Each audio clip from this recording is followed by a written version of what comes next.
Nakatikim ka na rin ba ng bulaklak ng malunggay? Marami ang hindi nakakaalam na nagtataglay pala ng kahangahangang benepisyo ang mga bulaklak ng malunggay. Kaya naman, kadalasan hindi ito pinapansin. Madalas nating naririnig ang tungkol sa sustansya ng dahon ng malunggay. Pero alam mo ba na ang bulaklak nito ay may mga tinatagong benepisyo na hindi alam ng marami? Sa katunayan, sa ibang mga bansa at sa tradisyonal na medisina, itinuturing itong espesyal na gamot. Narito ang mga kakaibang benepisyo ng bulaklak ng malunggay na maaring ikamanghamo kapag nalaman mo ito. Ito pala ay natural na aphrodisiac upang pagana sa sex. Ito marahil ang pinakakakaibang benepisyo nito. Sa tradisyonal na medisina, ang bulaklak ng malunggay ay ginagamit bilang sexual performance enhancer. Pinaniniwalaang nakakatulong ito sa pagpapataas ng libido o sexual desire, lalo na sa mga kalalakihan. Ayon sa ilang mga pag-aaral, nakakatulong ito sa oxidative stress na nakakaapekto sa reproductive health. Ang pag-inom ng tsaa ng bulaklak ng malunggay ay tumutulong sa daloy ng dugo na mahalaga para sa sexual health ng mga kalalakihan. Samantala, sa ilang pag-aaral, nakikita na nakakatulong ang bulaklak ng malunggay sa fertility upang padami ng sperm count. Mabisa pala itong muscle relaxant. Kung ikaw ay madalas pulikatin o manigas ang kalamnan, ang extract o tsaa mula sa bulaklak ng malunggay ay makakatulong. Nagtataglay ito ng antispasmodic properties na nagpapakalma sa mga muscle spasm. Maganda itong inumin pagkatapos ng mabigat na trabaho o ehersisyo. Ito ay lasang kabute. Sa aspetong culinary, kakaiba ang lasa ng bulaklak ng malunggay kumpara sa dahon. Kapag niluto, lalo na kapag ginisa o hinalo sa itlog, mayroon itong lasa na hawig sa kabute. Ito ay nagbibigay ng kakaibang umami flavor na wala sa dahon. Ginagawa itong fritters o prito sa ibang bansa dahil sa tekstura nito. Tulad ng mga dahon, mayaman itong pinagkukunan ng nutrisyon. Hindi lang ang dahon ang superfood. Ang bulaklak ay hitik din sa bitamina at mineral na kailangan ng ating katawan. Nagtataglay ito ng calcium at potassium. Mahalaga ito para sa matibay na buto at maayos na tibok ng puso. Mayroon din itong vitamin A na nakakatulong sa pagpapanatili ng malinaw na paningin at malakas na immune system. Mayaman din ito sa vitamin C, isang antioxidant na nagpapabilis ng paghilom ng sugat at panlaban sa sakit. At mayroon din itong amino acids. Naglalaman ito ng mahalagang protina na kailangan sa pagsasaayos ng ating mga cells. Maaari din itong gamitin bilang panlaban sa pamamaga.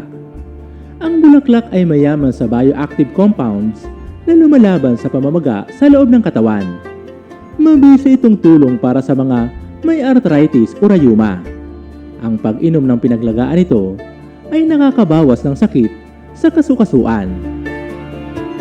Nagtataglay din ito ng antibacterial properties. Taglay ng bulaklak ang pterygospermin, isang compound na may kakayahang pumatay ng bakterya. Ito ay partikular na mabisa laban sa mga infeksyon sa balat at lalamunan. Mainam din ito para sa mga nanay na nagpapasuso.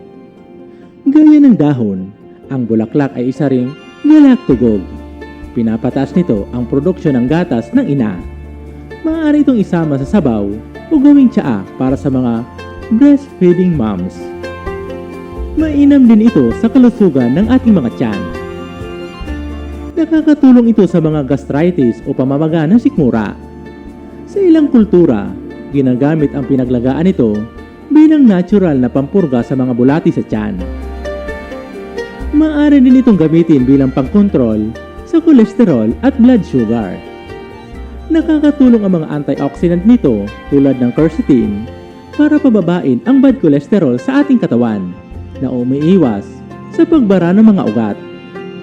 May mga pag-aaral din na nagpapakita na ang bulaklak ng malunggay ay nakakatulong sa pag-regulate ng asukal sa dugo. Maaari din maging lunas ito sa mga karaniwang sakit. Ang tiyaan ng bulaklak ng malunggay ay mabisang pampaluwag ng plema na nakakatulong para sa may mga trangkaso at ubo. Ginagamit din ang katas nito bilang diuretic o pampaihi na nakakatulong upang malinis ang urinary tract at maiwasan ang UTI.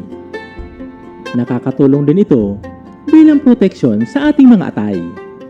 Naglalaman ang bulaklak ng mga polyphenols na nagpoprotekta sa ating mga atay laban sa pinsalang dulot ng toxins o labis na pag-inom ng gamot.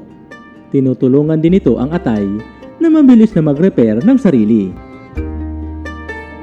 Paano nga ba gamitin ang bulaklak ng malunggay? Maaari mo itong ihanda sa mga sumusunod na paraan.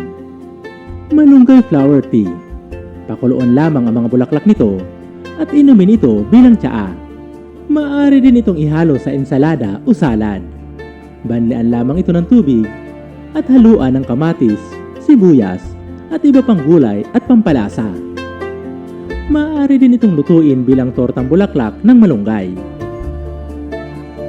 Ngunit paalala, siguraduhin hugasan ng mabuti ang mga bulaklak at tanggalin ang mga insekto bago lutuin. Bagamat masustansya, kumonsulta pa rin sa doktor kung ikaw ay buntis o may iniinom na maintenance na gamot bago sumubok ng mga herbal na lunas. Ang bulaklak ng malunggay ay isang natural na gamot na maaaring makatulong sa iba't ibang paraan. Ngunit hindi ito dapat gawing kapalit ng mga reseta o payo ng doktor. Dapat maging maingat at responsable sa paggamit nito upang maiwasan ang komplikasyon at masamang epekto. Ano ang masasabi mo, Kaorban, sa bulaklak ng malunggay? Nakatikim ka na din ba nito? Ibahagi ang iyong sagot sa comment section at babasahin namin ito. Kung nagustuhan mo ang video na ito, ibahagi ito sa iba para madami pa ang makaalam tungkol dito. Huwag din kalimutang mag-like at subscribe para updated ka sa mga bago naming upload. Ito pong muli si UCL na nagsasabing ang mga bagay na inaakala natin walang kwenta ay may taglay na himala kung alam lang natin ang kanilang tunay na silbi. Maraming salamat po sa panonood. Hanggang sa muli po. God bless!